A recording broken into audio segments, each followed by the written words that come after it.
Assalamualaikum warahmatullahi wabarakatuh. Saya Yudi Pramuko, tukang donat dari Parungitsur. Tercuah di semesta, bagaimana mungkinkah Prabowo itu menjadi presiden yang lebih baik? Kalau dia akan menjadi presiden yang lebih baik, tentu kejahatan-kejahatan di masa lalu sebelum dia menjadi presiden, maka kejahatan-kejahatan di masa lalu itu harus diusut ya, bagaimana kejahatan ekonomi sehingga merugikan rakyat Indonesia secara keseluruhan. Kejahatan politik yang dilakukan oleh rejim sebelumnya juga harus di-clearkan di masa Prabowo. Juga kejahatan di bidang kejahatan kemanusiaan dengan pembunuhan-pembunuhan yang dilakukan sebelum Prabowo itu juga harus di-clearkan. Dan itulah warisan-warisan yang harus ya dituntaskan, harus diselesaikan, yang akan membebani Prabowo jika dia ingin menjadi presiden yang lebih baik. Tidak mungkin dia akan menjadi satu presiden yang menorehkan catatan-catatan emas jika masalah-masalah yang menggayuti bangsa ini di masa lalu tentang pembunuhan-pembunuhan, kejahatan ekonomi, perampokan, ya, terus juga korupsi di mana-mana yang lolos dari jeratan hukum di masa rejim yang sedang berkuasa. Maka setelah penguasa itu berakhir, maka Prabowo harus mengejar ya kejahatan-kejahatan yang merugikan seluruh rakyat Indonesia. Diambilnya sumber-sumber ekonomi, diambilnya kekuasaan dengan cara yang curang, dengan satu dinasti politik, dengan nepotisme. Itu semuanya akan menjadi beban dan harus diselesaikan oleh Prabowo Subianto sebagai presiden yang akan menorehkan cara baru, menorehkan satu gaya baru, menorehkan satu prestasi baru jika dia berangkat dengan cara menghapuskan atau melepaskan atau menghilangkan ya jejak-jejak kejahatan di masa lalu yang tentu akan menyangkut ya masalah pertemanan dia sendiri pada tingkat oligarki. Dan ini satu persoalan akan menjebak Prabowo sendiri karena dia akan terjerat dan dia sendiri akan bermasalah, dan tentu dia akan merasa disandera oleh masalah-masalah sendiri dan oleh masalah-masalah temannya sendiri.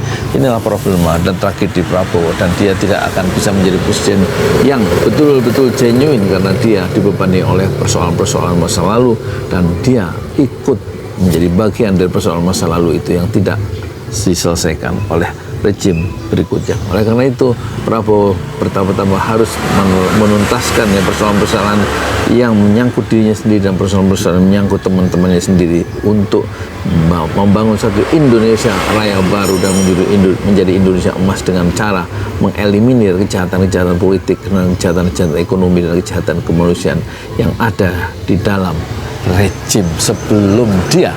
Oleh karena itu kita tidak terlalu berharap, meskipun banyak orang berharap bahwa Prabowo adalah seorang patriot katanya, dan juga dia seorang intelektual, banyak membaca, tetapi persoalan-persoalan bangsa yang begini berat, yang begini rumit, begini kompleks, itu harus diurai satu demi satu oleh Prabowo dengan cara yang dingin, dan harus dia melakukan satu keadilan, menegakkan hukum yang sekarang goyah, dan kita menegakkan hukum seperti menegakkan benang basah.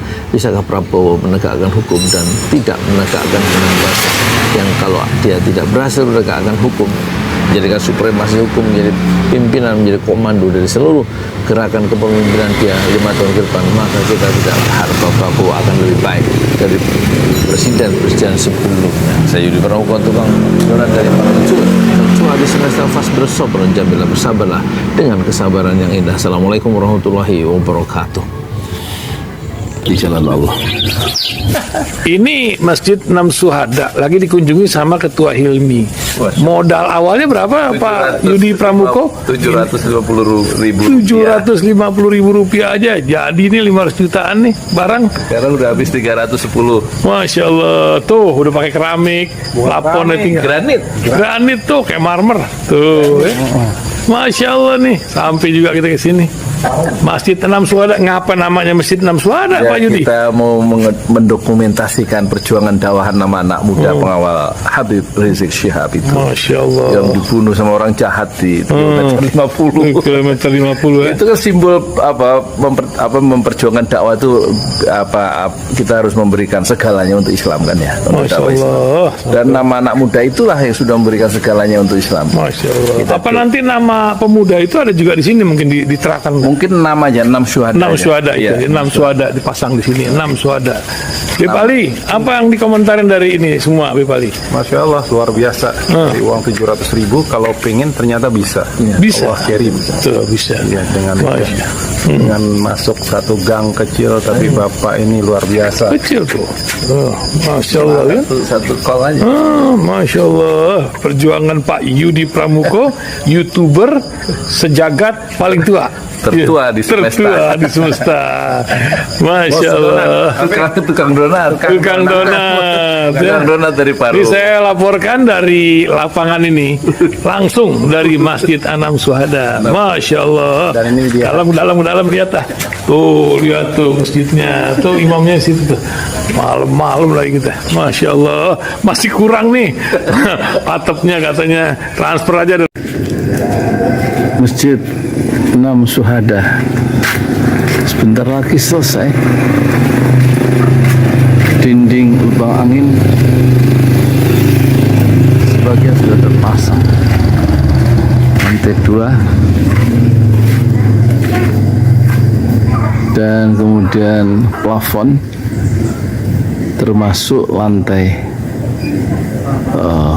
bukan keramik, granit 150 dus bersama tiang-tiang yang ada 16 setinggi 4,5 meter.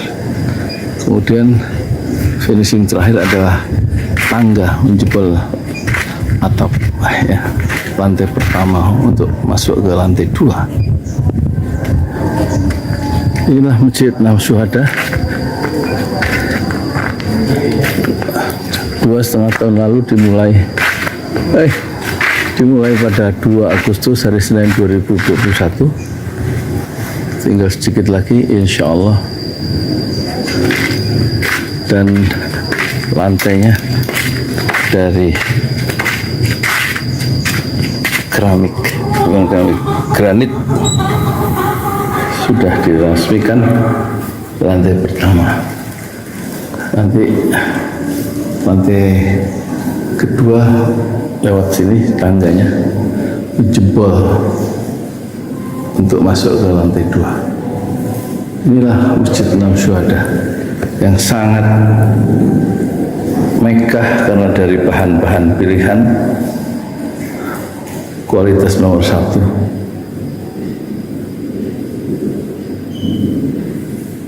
Tinggal sekitar 80 juta lagi finishing lantai atas selesai insya Allah.